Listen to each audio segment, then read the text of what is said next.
साल 11 महीने और 18 दिन में लिखकर, क्योंकि बाबा साहब अध्यक्ष थे प्रारूप समिति के, मतलब ड्राफ्टिंग कर रहे थे कि किस प्रकार भारत का संविधान होगा।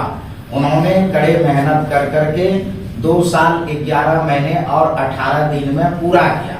और आज के ही दिन यानी 26 नवंबर सन 1949 ईस्वी को, इसके पीछे क्या कारण था कि वह जो संविधान सभा था उसमें जो है सबसे वरिष्ठ जो इसका सदस्य थे उसका नाम था doctor Hari Singh, doctor sir Hari Singh. उनका जो है आज डेट ऑफ बर्थ था, तो इसलिए प्रारूप समिति ने यह निर्णय लिया कि सबसे वरिष्ठतम जो हमारा सदस्य है उनके डेट ऑफ बर्थ के दिन ही इसको क्या किया, प्रारूप समिति ने संविधान सभा को सौंपा और फिर जो है 26 जनवरी 1950 को इसको लागू किया गया है। यही हम लोगों का भारतीय संविधान।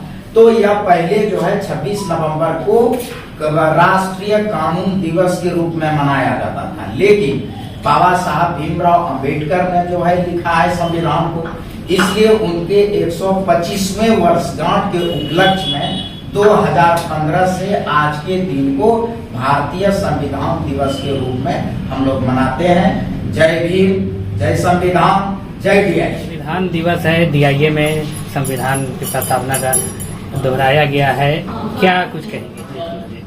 देखिए, आज भारतीय संविधान का 73वां वर्षगांठ है, इसलिए हम पूरे देशवासियों को साथ ही साथ अपने समुदाय अनुसूचित जाति और जनजाति के लोगों को भारतीय संविधान के 73वें वर्षगांठ की हार्दिक शुभकामनाएं देता हूं और बधाई देता हूं। संविधान में जो हमारे समुदाय अनुसूचित जाति और जनजाति के लोगों को एक विशेष दिलचस्पी थी, वह विशेष दिलचस्पी थी कि उसमें जो है हमारे वंचित वर्गों के लिए आरक्षण का प्रावधान कर दिया गया था।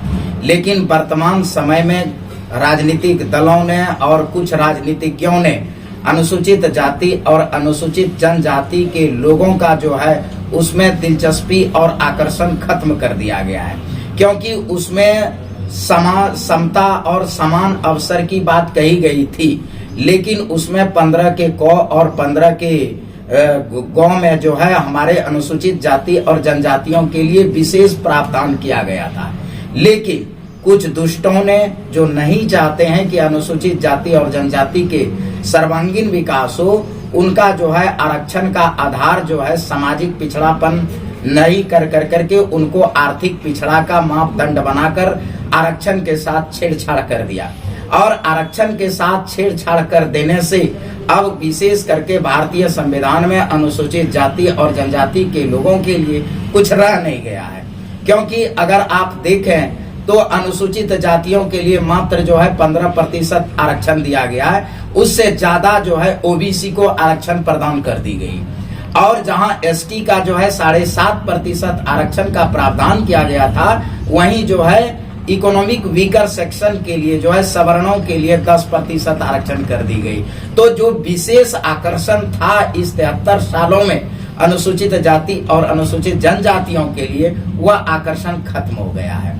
बाकी अगर 15 क और 15 ग को छोड़ दिया जाए, बाकी सारी चीजें तो भारत के समस्त नागरिकों के लिए समान है, उसमें कोई विशेष चीजें नहीं था।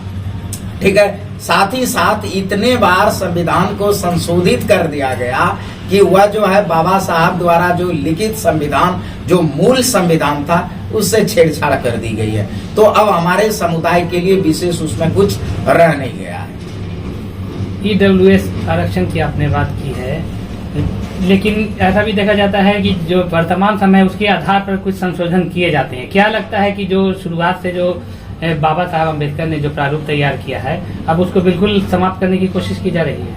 पूरी तरह से उसको अब आरक्षित, देखिए, अनुसूचित जाति और जनजातियों को समस्त अधिकार प्रदान करने के लिए और भारतीय नागरिक उनको जो है सम्मान दिलाने के लिए ही बाबा साहब ने संविधान लिखा था और उसमें उसके लिए विशेष प्रावधान दिया गया था। अनुसूचित जाति और जनजाति के लोग उन्हीं चीजों को लेकर के भारतीय संविधान को अपना धर्म ग्रंथ, अपना जो है आस्था उसमें जता रहे थे अभी तक। लेकिन जो आरक्षण में ही छेड़छाड़ कर दिया गया, तो अब जो है हमारे समुदाय के लिए उसमें कोई विशेष दिलचस्पी नहीं रह गया है। मैं कोई राजनेता नहीं हूँ और ना ही मैं जो है विधि वेत्ता हूँ, तो मैं इस पर विशेष टिप्पणी डालूंगा।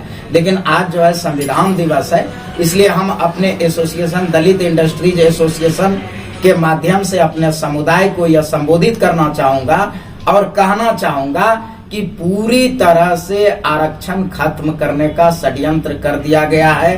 हे दलितों, हे आदिवासियों, अब आपको आरक्षण के आधार पर आप नहीं रह सकते हैं, क्योंकि आरक्षण का स्वरूप बिगाड़ चुका है और धीरे धीरे सरकारी समस्त संस्थाओं को निजीकरण कर दिया गया है। तो आरक्षण तो वहां आपके लिए स्वतः समाप्त हो गया।